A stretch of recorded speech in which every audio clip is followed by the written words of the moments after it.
हिसार की घटना पर सियासत गरमाने लगी है।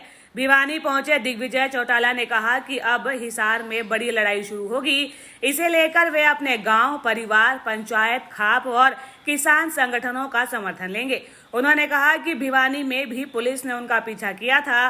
दरअसल हिसार में छात्र आंदोलन को लेकर जेजेपी नेताओं और पुलिस के बीच में हुआ विवाद सुलझाने की बजाय उलझता और बढ़ता हुआ जा रहा है। इसके साथ ही सियासत भी सुलगने लगी है।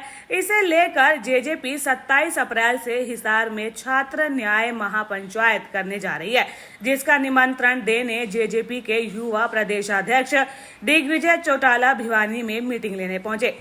हिसार घटना के बाद पहली बार भिवानी पहुंचे दिग्विजय चौटाला बोले कि 27 अप्रैल को हिसार में छात्र महापंचायत 1-2 दिन की नहीं बल्कि लंबी लड़ाई होगी। जिंदाबाद जिंदाबाद। सभी छात्र संगठनों द्वारा आयोजित छात्र हित महापंचायत 27 तारीख को जो हिसार के क्रांतिमान पार्क में होनी है, उसको लेकर के जननायक जनता पार्टी और उसका प्रत्येक कार्यकर्ता पूरी तरह तैयार है। हमारी इंसो इकाई और युवा इकाई के कार्यकर्ता पूरी तरह तैयार हैं। उन बहनों को न्याय दिलाना, उन गरीब दलित साथियों को न्याय दिलाने के लिए और छात्रों पर जो अत्याचार हुए हैं उसके खिलाफ न्याय की आवाज़ बुलंद करने के लिए हम जगह जगह जा रहे हैं। गांव दर गांव हमारे संगठन के लोग जा रहे हैं और डिस्ट्रिक्ट हेडक्वार्टर पर हम सब जो लोग जाकर सबको संगठित लामबंद कर रहे हैं।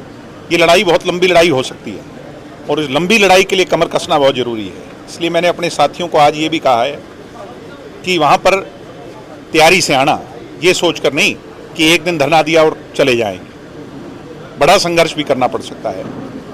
सरकार की नीयत जो है वो बड़ी बदनीयती है। अत्याचार हो रहा है, झूठे केस लगाए जा रहे हैं, यूनिवर्सिटियों के दरवाजे स्टूडेंट डेमोक्रेसी के लिए बंद किए जा रहे हैं।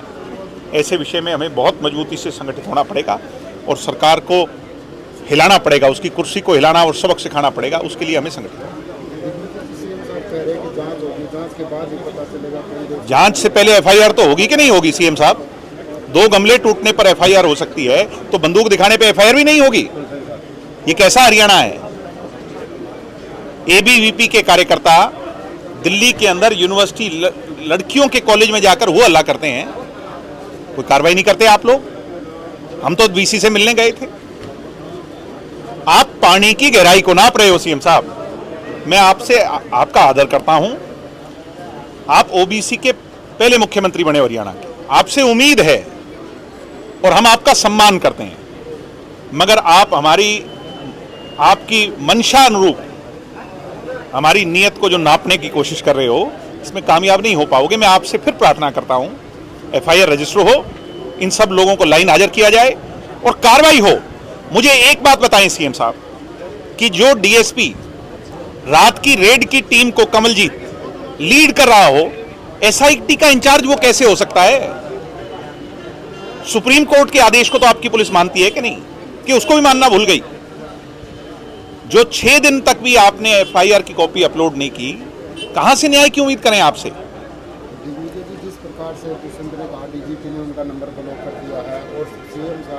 अभी भी मैंने भिवानी एसपी को भी कंप्लेंट किया। हमारे आगे पीछे बिना नंबर प्लेट की बोलेरो गाड़ियां गुंडागर्दी करती हुई चल रही थी। आज की बात है, आज की घटना है। मैंने अभी एसपी साहब से पूछे आप, मैंने एसपी को कंप्लेंट दी है और रिटर्न में भी अगर वो चाहेंगे तो मैं भिजवा दूंगा। उसकी कोई वीडियोग्राफी हमने कराने की कोशिश की। बामला गांव के अंदर घुस गए वो लोग। पुलिस की गाड़ियां थी, बोलेरो नियो गाड़ी थी, रेड लाइट लगी हुई थी, काले शीशे थे, सिविल ड्रेस में हथियारबंद लोग उसमें बैठे थे। पता नहीं वो किस कारणवश हमारे आगे पीछे घूम रहे हैं।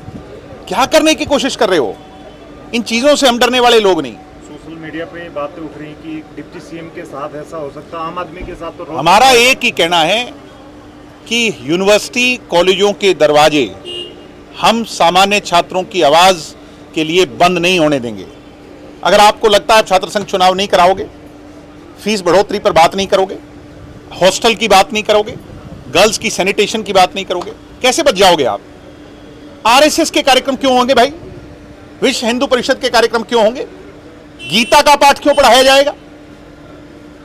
मुझे गीता से समस्या नहीं है, मगर मुझे समस्या इस बात से है कि अगर उन्हें अधिकार है तो फिर हमें क्यों नहीं?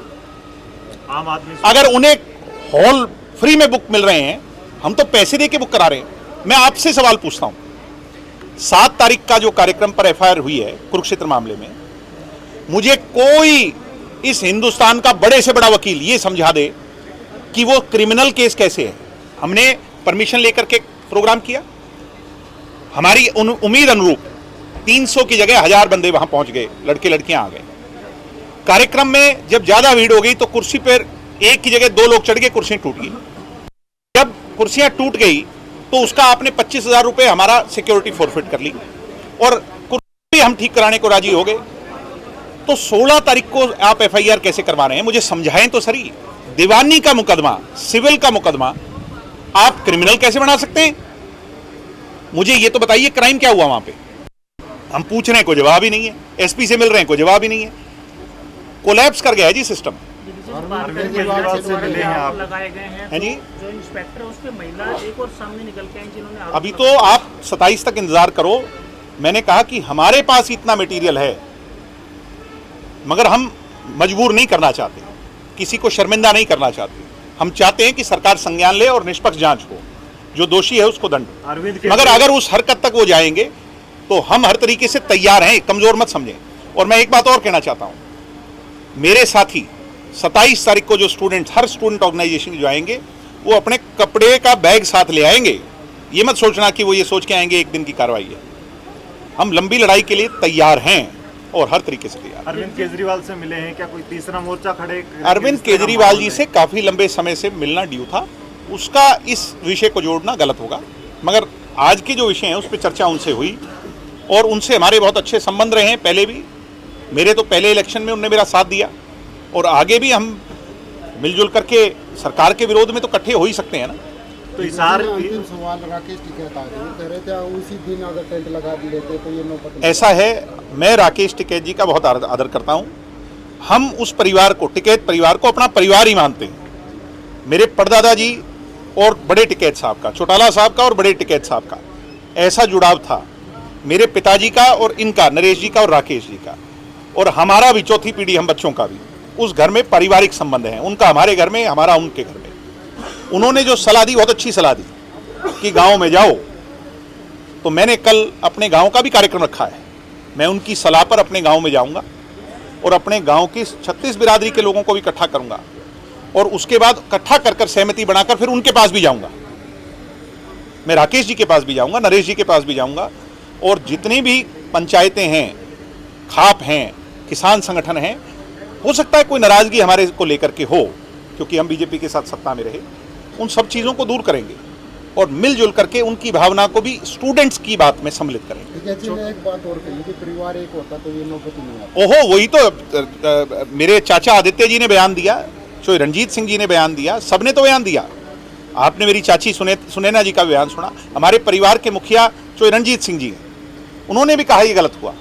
दुष्यंत जी के साथ भी गलत हुआ, विद्यार्थियों के साथ भी गलत हुआ। और कल मैं गांव में जाऊंगा, मेरे चाचा ताऊ बड़े छोटे सब होंगे, मैं उनसे राय करूंगा और उन सबको भी इस भावना से जोड़ूंगा। दादा जी को बुलाएंगे। ऐसा है, हम सबको बुलाएंगे। जब गांव आ जाता है तो सब हो जाते हैं। ये बात मैं फिर कह रहा हूं कि 27 तारीख की पंचायत को दुष्यंत चौटाला के केस से मत जोड़िए। दुष्यंत के साथ जो हुआ उसकी लड़ाई हम अदालत में लड़ेंगे। हम 27 तारीख को उन बच्चों को न्याय, जिनको ये घसीट के लाए हैं, जिनको जाति सूचक गालियां दी हैं, उन दोनों बहनों को जिनकी आवाज सामने आई है, उनकी आवाज। दिग्विजय चौटाला ने सीएम नायब सिंह सैनी के द्वारा जांच करवाने के बयान पर कहा कि 2 गमले टूटने पर एफआईआर हो गई, पर बंदूक दिखाने पर अब तक नहीं हुई। उन्होंने कहा कि मैं सीएम का आदर करता हूं, पर वो पानी की गहराई मापें, कोशिश करें।